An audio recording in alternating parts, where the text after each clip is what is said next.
Hello, this is Photography Gamer. Welcome back to the channel. Today, I'm reviewing Little Nightmares 2 for the Xbox Series S. It is available on other systems. Little Nightmares 2 is a puzzle platform horror game developed by Tarsier Studios. You play as a child caught in a series of grotesque and disturbing nightmares. So what is the game like to play? Well, control wise, your little character can sprint away from danger, jump onto ledges, crouch through small spaces and hold hands with your little companion. You can also interact with some items like shoes or cups to use as projectiles, or even a trusty axe when things get a little bit sketchy. The general loop sees you exploring the dark and disturbed world as you try to find your way out in this sort of horrific maze. En route, you'll be platforming, running away from all manner of horrors and solving intermittent environmental puzzles.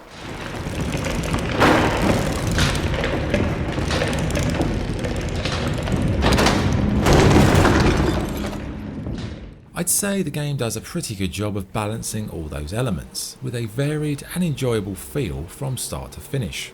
You're not always alone though, and occasionally you'll have another child with you that can help, and teamwork in those instances is key to dealing with the puzzles.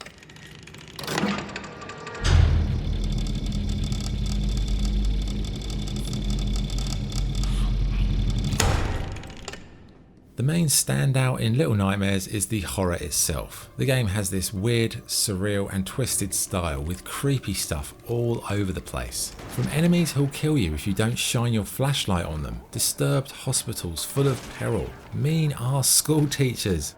It's a game where you will die a lot as well, due to the traps, the pitfalls that you just can't see coming.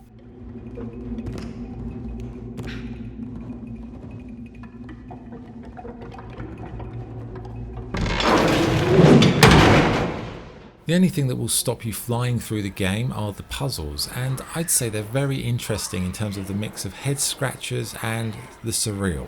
They're not like that difficult, but I was sitting there for about 10 minutes at a time going, what the hell do I have to do? Am I really that dumb? And I was like, yes, I am. Finally, gameplay. You can find hats. That's another thing. You can change the hat that your character wears.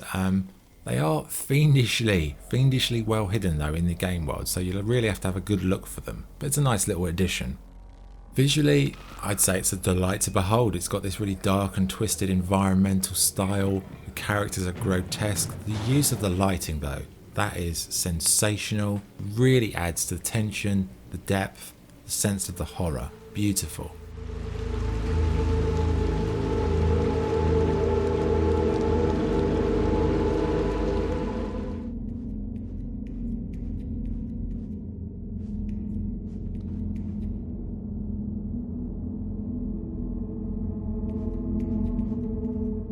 In terms of sound, the music, wonderful music, good effects, creepy as hell, like the whole audioscape is just sublime.